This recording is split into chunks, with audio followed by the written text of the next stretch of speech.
to the DoubleACS Daily News for May 16th, 2016. Ever since First Daughter Malia Obama decided to defer her freshman year at Harvard for 1 year, there's been a lot of talk about gap years. To find out more about the advantages and disadvantages of gap years, we spoke to Grant Gosselin, the Dean of Admission and Student Aid at Wheaton College. Gap years have been around for a long time. We certainly have allowed students to consider deferring their admission for a year following their acceptance to Wheaton. Typically, we encourage students to follow a particular passion or develop a talent or skill that they are looking for in their portfolio during this time.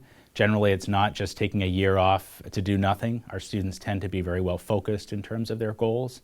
Last year, 9 students deferred their admission and will be members of this incoming class, having taken a year to explore a variety of different passions, some of them in their local communities, some of them involve travel, sometimes internationally, focusing on language development and other things.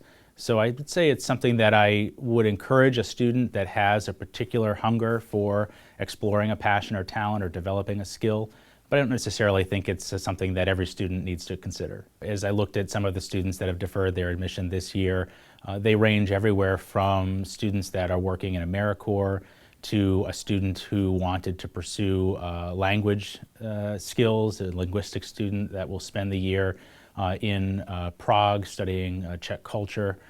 We have a student whose family relocated to Hong Kong and feels as though this is a great opportunity to live in a very different part of the world and have that cultural experience that they have been pursuing. We have another student who aspires to be a teacher, and she had a unique opportunity to serve as an intern for a year in a private kindergarten through fifth grade program and wants to develop her skills as an educator before she heads off to college. So I think for these students, it can provide them a great context around the world that they'll be living and working in prior to heading into college, and it can help them have a little bit more focus in terms of what they want to get out of their college experience. The reality is many students might not benefit from a gap year if they are taking a year in terms of away from their studies, certainly catching up on some of the concepts that they've been building during their K through 12 education. They might not benefit from taking a year away from their studies. Generally speaking, my advice would be to have a senior in high school go through the college application process, because they will have direct access to their teachers, to their school counselors, to make sure that all of the aspects of the application itself are easily submitted to the colleges. Go through that decision-making process, find the school that is going to best fit their needs, and then request a deferral for a year. Generally speaking, the colleges that I've been associated with are willing to provide that as long as they're not pursuing an academic curriculum somewhere else. Generally speaking, we're not going to allow a student to go study for a full year at another institution and transfer back in.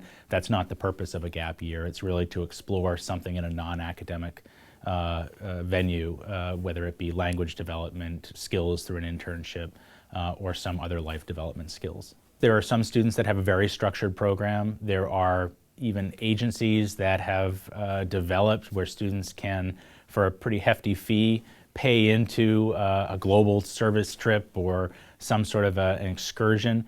A gap year does not need to include a high investment of resources to be effective. I think there are students that choose simply to work in their local communities, that want to intern for a local congressperson. Those can add great value as well to the student's developmental process. I don't think it's something that students feel and families need to feel as though they have to invest a significant amount of resources to have a value in the process.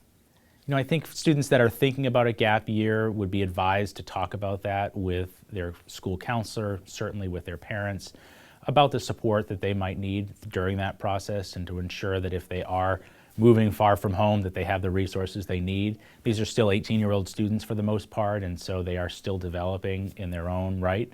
And so it's important that they have that structure and that support to help them through that developmental process, and certainly keep the lines of communication open with the various colleges. That's it for today's update. For DoubleACS News, I'm David Angel.